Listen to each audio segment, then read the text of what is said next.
यह कहानी एक सुंदर सी घाटी की है जहाँ जानवर शांति और प्रेम से रहते थे।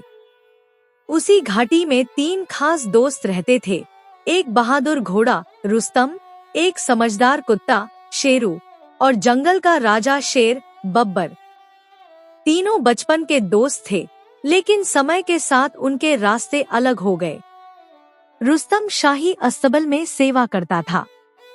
वह बेहद वफादार और तेज दौड़ने वाला घोड़ा था। शेरू गांव में लोगों के साथ रहता था और उनकी रखवाली करता था। वहीं बब्बर अब जंगल का राजा बन चुका था, लेकिन राजा बनने के साथ साथ वह घमंडी भी हो गया था। एक साल जंगल में भयंकर सूखा पड़ा। नदियां सूख गईं, शिकार मिलना मुश्किल हो गया और सभी जानवर परेशान हो गए। बब्बर को अपने राज्य पर खतरा महसूस हुआ। उसने ऐलान किया कि जंगल के सभी जानवर उसे रोजाना खाने का हिस्सा देंगे, वरना वह उन्हें खा जाएगा। जानवर डर गए। एक दिन एक हिरन डर के मारे गांव की ओर भागा और शेरू को सब बताया। शेरू ने कहा, ये अन्याय है, हमें कुछ करना होगा। वह तुरंत रुस्तम के पास गया। रुस्तम ने कहा, मैं तैयार हूँ, लेकिन हमें सोच समझकर कदम उठाना होगा। बब्बर सिर्फ ताकतवर ही नहीं, चालाक भी है। दोनों ने एक योजना बनाई। रुस्तम ने शेरू को अपनी पीठ पर बिठाया और दोनों जंगल की ओर निकल पड़े। जंगल के किनारे पहुंचकर उन्होंने जोर से आवाज लगाई, जंगल के राजा, तुम्हारे पुराने दोस्त तुमसे मिलने आए हैं। बब्बर बाहर आया और अपने पुराने दोस्तों को देखकर चौंक गया।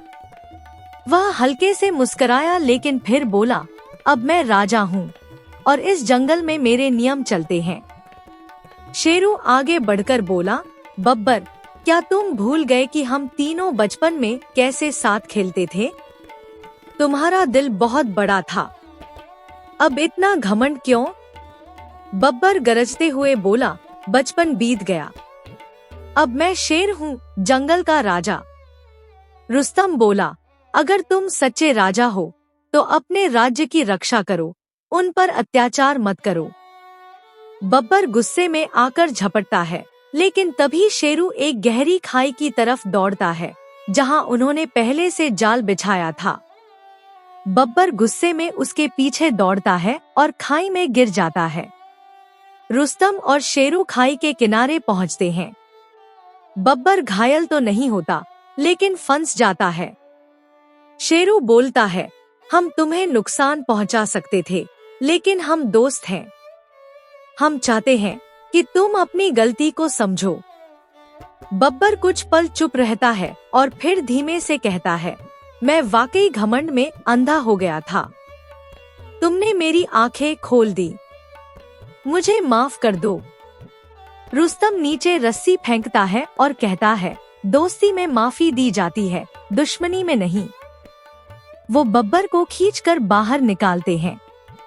उस दिन के बाद बब्बर बदल गया। वह एक अच्छा और दयालु राजा बन गया। रुस्तम वापस राजमहल चला गया और शेरू गांव में अपनी सेवा में लौट गया। लेकिन अब वे अक्सर मिलते और याद करते कि कैसे एक घोड़े, एक कुत्ते और एक शेर ने मिलकर अन्याय को हराया।